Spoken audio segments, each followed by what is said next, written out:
หลังจากเราลงทะเบียนแล้วส่วนลงทะเบียนเท่าอันนี้เนาะได้2คน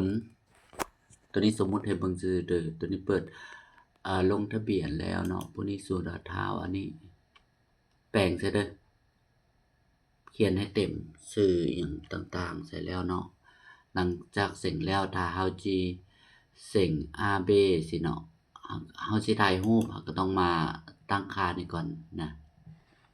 ตั้งค่านี่ถ่ายเฉพาะมื้อใดมื้อนั้นเด้อ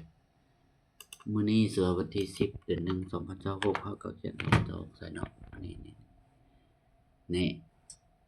2026แล้วกดเซฟเนาะเซฟ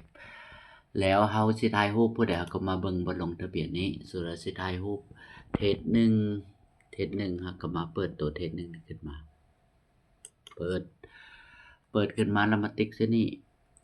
สมมุติว่าเราสิเซ็งเบเนาะเบเซเฮาก็ติ๊กใส่นี่เนาะติ๊ก2อันเบเซเนาะตอนนี้ยังบ่มีวันที่เนาะหลังจากติ๊กแล้วเฮาก็กดเซฟ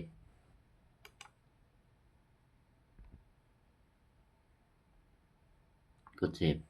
ซฟมันขึ้นเซฟแล้วมันขึ้นเซฟแล้ว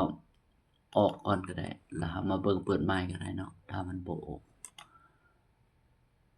แล้วมันจะขึ้นมานี่เนาะเป็นเบอร์เนาะนี่เนาะอันนี้มันมือเฮาสิใส่เด้อตัวนี้เด้อสำคัญมันตัวนี้นี่วันที่สคูล10วันที่1 2026เลข1เบเซมันจะถ่ายรูปเนาะ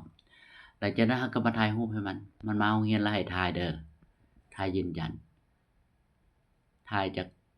เทื่อ1 2เทื่อ3เทื่อก็ได้แต่ว่าถ่ายมื้อละเทื่อเด้อถ่ายมื้อละเทื่อนี่เนาะเข้าโต๊ะได้ก็ได้แล้วกดเบอร์1ใส่เลขวันที่เมื่อกี้ให้ตรงกับตัวนี้เด้อสคูล10วันที่1มันจะสิออกได้แค่วงกลมมันจะบ่ออกเนาะนี่ใส่วันที่1แล้วก็ตกลงถ้าเทส1มันก็จะออกมาเนาะแล้วก็กดถูกต้องถ้าแม่นนะถ้าแม่นเราก็กดถูกต้องเอาถ้าแม่นเราก็กดถูกต้องมันโดนบ่นี้เด้อมันบ่เห็นจอนู่นถูกต้องแล้วพวกมันจะถูกถ่ายลงมาทางข้างนี่โอเคเนาะแจ๋นี่แล้วก็กดถ่ายรูป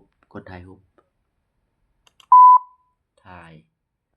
เนาะมันจะได้รูปอยู่ทางข้างนี่แล้วก็กดถ่าย